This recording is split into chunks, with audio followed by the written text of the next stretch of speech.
19:11. De este momento hacemos contacto con el consejero presidencial Diego Ordóñez para que nos cuente cuál es la situación, qué es lo que ocurre hoy mismo al interior del gobierno nacional, una vez que se ha conocido de la emisión de este decreto poniendo fin al estado de excepción en 6 provincias del país. Consejero Ordóñez, gracias por estar con nosotros. Bienvenido. Buenas noches, Fausto. Un gusto estar con ustedes y con todos quienes nos escuchan.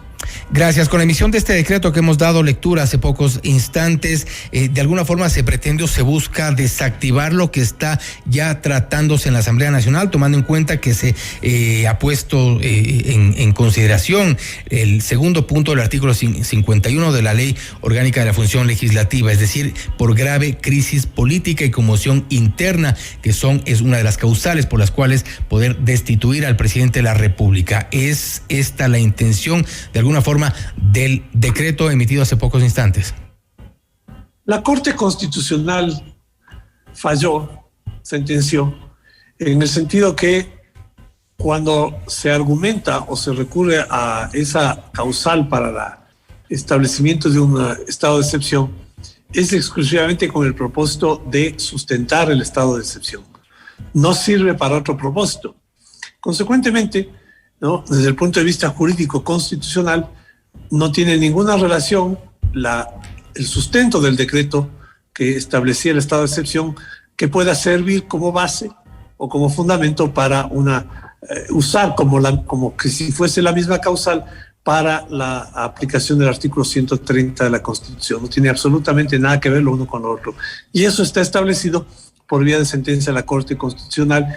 Y ojalá quienes están analizando esto al interior de la Asamblea tengan la delicadeza intelectual de tener en cuenta esto como un elemento fundamental. Primero. Segundo, la derogatoria del estado de excepción no tiene otro propósito, sino que confirmar y ratificar que la desmovilización de los indígenas de la capital, la disminución significativa de la violencia en las calles, ¿no?, el hecho de que durante los 2 últimos días la ciudad de Quito en particular ha estado tranquila, sin bloqueos, y que los bloqueos que tenemos registrados o tuvimos registrados al inicio de la mañana, al día de hoy, eran simplemente los rezagos de la violencia de quienes ya habían abandonado esos lugares. Esto es palos, piedras, cascajo, ¿no?, material pétreo, árboles que estaban obstaculizando vías, pero que ya no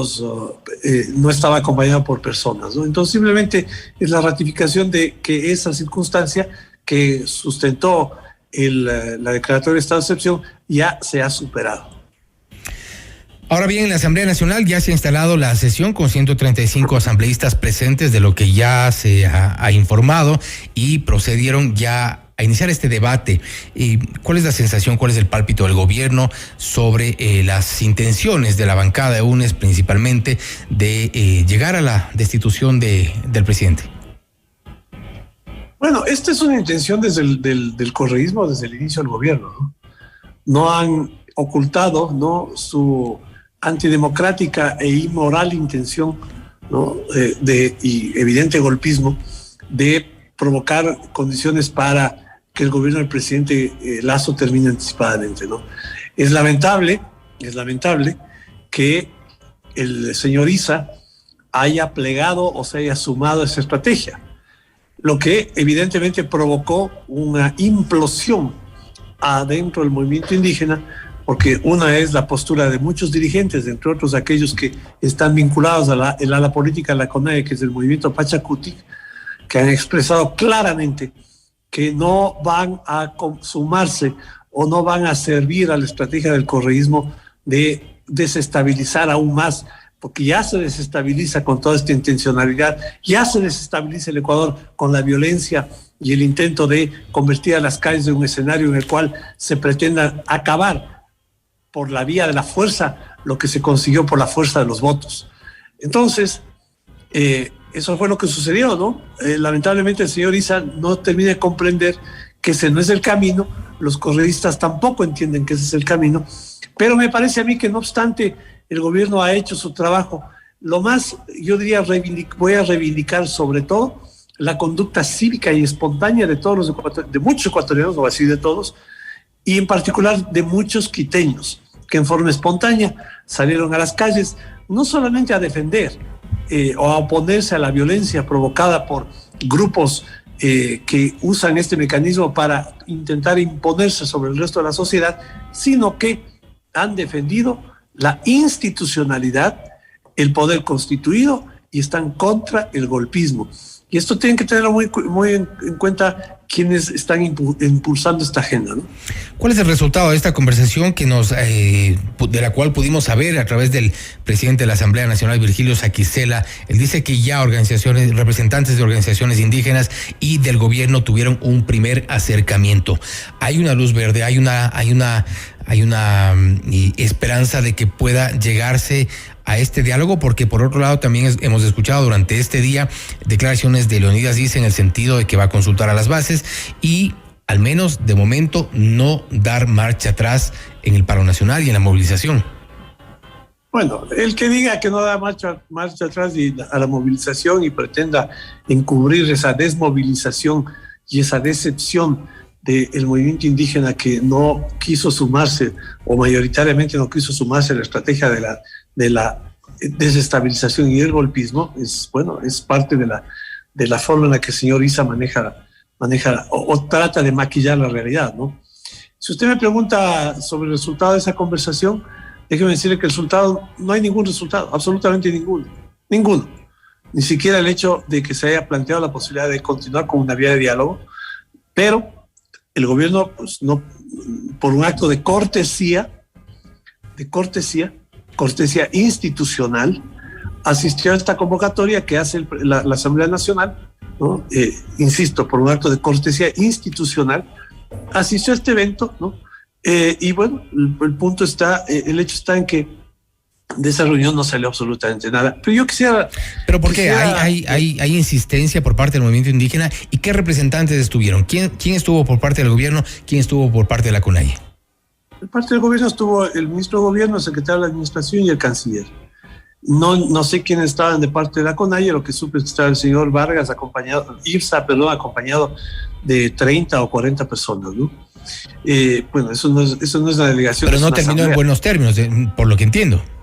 No, en buenos términos, no tenía por qué terminar en malos términos, pero déjeme hacer una aclaración sobre este tema, ¿no? Mire, no se puede decir que es el primer encuentro, ¿no?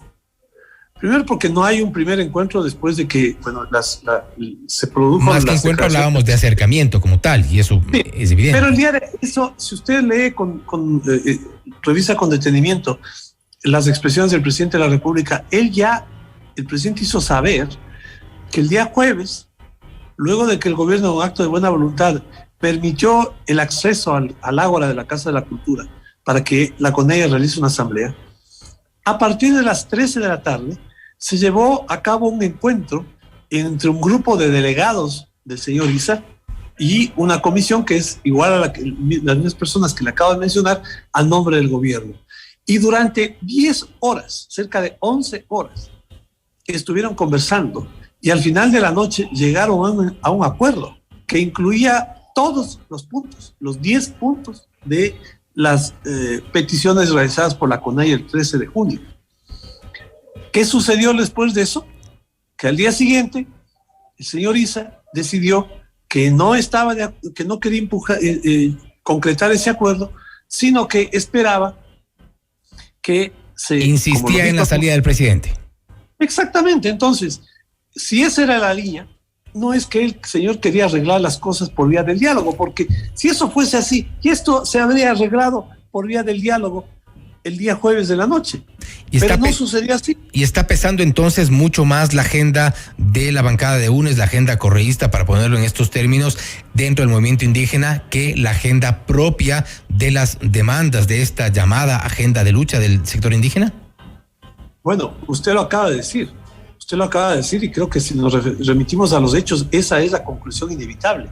Porque, insisto, Fausto, si el día jueves a las 11 de la noche hubo un acuerdo respecto de los 10 puntos, no 9, de los 10 puntos, sobre las peticiones hechas por la CONAIE, y al día siguiente, en vez de que se concrete el acuerdo, es decir, ya se lleve y se formalice con la representación del señor Issa y del presidente de la República, y se finalice la movilización y las medidas de hecho y la violencia, al día siguiente el señor Issa va a la asamblea, y esto estuvo en los medios de comunicación, y dice, primero, para ser exactos, una convocatoria a la calma, dijo él, pero nunca habló del diálogo, nunca informó a sus bases sobre estas conversaciones, nunca informó sobre este acuerdo. Y esto de alguna forma, ha sido interpretado también incluso por otros representantes del sector indígena.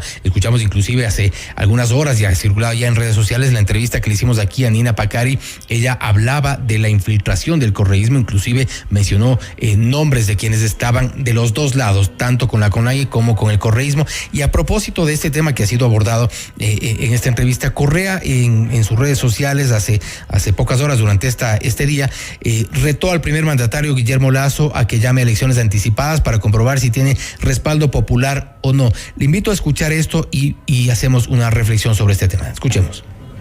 Presidente Lasso, no sea cobarde. Llame a elecciones anticipadas. Yo lo hice en el 2009 y recibí el respaldo de mi pueblo.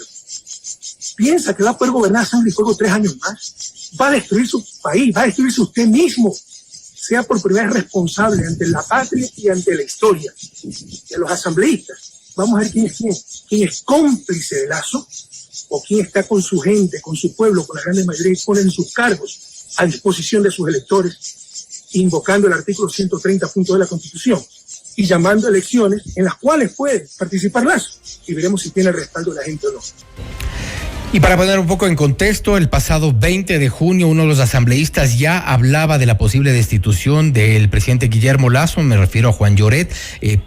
Posteriormente el 21 se filtró una de las cartas supuestamente haciendo este llamado que ya se confirmó. El día 24 lo han negado durante varios días, no lo han negado durante varios meses y ahora de alguna forma se confirma estas intenciones desde el correísmo de llegar a un solo punto y por eso quizás se interpreta el hecho de que haya Correa metido gente en las filas de la CONAIE. Yo escuché la entrevista que usted le hizo el día de ayer a Nina Pacari y cuando usted le preguntó sobre si el señor Issa era correísta, Nina Pacari no dijo que no y más bien dijo que lo que tienen que revisar es internamente hacer una depuración de estas infiltraciones. El señor Issa, si estaba preocupado por solucionar los 10 puntos que habían planteado, debía haberse entonces agarrado ese acuerdo y llevado y aceptado por su gente y a presentarlo a su gente. No lo hizo. Por el contrario, dijo que había que revisar las condiciones jurídicas e inmediatamente se dirigió a la asamblea a buscar, supongo yo, o a ofrecer su apoyo para poner al país en un vilo, en un nivel de inestabilidad, de incertidumbre. Y de violencia que fue precisamente lo que se generó durante esas horas, un jueves que fue quizá el día más violento de las protestas de este llamado paro nacional y razón por la cual el gobierno tuvo que tomar otro tipo de medidas ya en las siguientes horas. Me refiero a lo que ocurrió ya el día de ayer. ¿Qué va a pasar entonces finalmente, doctor Ordóñez, con el diálogo? ¿A dónde vamos? ¿Cuál es el siguiente paso? Mientras la Asamblea Nacional debate una posible destitución, al parecer de momento no se contaría con los votos necesarios para que se concrete. ¿Qué va a pasar respecto del diálogo, respecto de los acuerdos? ¿Qué va a pasar con esa agenda de los 10 puntos? Solo permítame una reflexión respecto al audio que usted acaba de reproducir. Y déjeme decirle simplemente que no voy a referirme al contenido de lo que dice un delincuente prófugo que no puede hablar de valentía porque está prófugo. Venga, purgue sus penas, cumpla su frente a la sociedad, cumpliendo la sanción, y luego de eso hablemos. Un prófugo con un delincuente prófugo no debe ser tomado en cuenta en el debate político de gente decente. Dicho esto, le voy a responder su pregunta respecto al diálogo. Mire, lo sustancial, lo que debe preocupar al gobierno, lo que debe preocupar al conjunto de los ecuatorianos es cómo se desarrolla un conjunto de políticas públicas que atraviesen, que sean transversales a la administración del Estado que tenga que ver con la agenda que realmente interesa al pueblo indígena. El presidente Lasso ha dicho que hemos estado concentrados los últimos 40, 50 años en proyectos de desarrollo urbano, pero no hemos estado preocupados de un proyecto de desarrollo rural y peor aún, de aquello que tenga que ver con los pequeños propietarios. Mucha de la población indígena, no digo que toda, mucha de la población indígena es una población que es propietarios, que tienen terrenos, que tienen tractores, que tienen medios de producción, pero que faltan otras cosas. Falta capital, falta infraestructura, falta asesoría técnica. Hay que dar respuesta a eso. Y hay otro sector de la población indígena que adolece de problemas muy graves que tienen que ver con falta de atención sanitaria, falta de atención. ¿Y el gobierno está dispuesto primaria a resolverlos? Pero, a ver, no es un tema que se lo puede resolver, pero sin duda lo que hay que hacer es canalizar una acción orientada exclusivamente a dar respuestas a los problemas del pueblo indígena. Por ejemplo, desnutrición infantil. ¿Cuál es la población, Cotopaxi y Chimborazo, por ejemplo, más afectada de este problema? La población indígena. Lo penoso, Fausto, lo penoso es que los dirigentes, el señor Issa en particular, no está hablando de esto. No pone por delante estas preocupaciones que tienen que ver con la calidad de vida, el desarrollo, las oportunidades al pueblo indígena. Y está clarísimo más que por delante pone. Entonces hay que trabajar en esa línea, más allá de que haya o no un diálogo con el señor Issa. El Estado ecuatoriano y el gobierno que administra el Estado en esta coyuntura tienen la responsabilidad de dar respuesta a esos problemas. Y está claro que de momento no es parte de la agenda de la dirigencia del movimiento indígena y hay algunos temas que podrían frenar este diálogo. Doctor Ordóñez, le agradecemos por estar con nosotros. Estaremos pendientes sobre las resoluciones tanto en la Asamblea, en el gobierno como en la CONAIE para saber qué va a pasar en estos días y en las próximas horas con nuestro país. Gracias por estar con nosotros. A ustedes, muchas gracias, buenas noches. Gracias, ha sido el doctor Diego Ordóñez, consejero presidencial, hablando sobre los aparentes acercamientos entre el gobierno y la CONAIE. Ha dicho que de momento no ha habido una voluntad por parte de la CONAIE de cerrar estos acuerdos, de cerrar estas opciones para llegar a un diálogo. 19:29.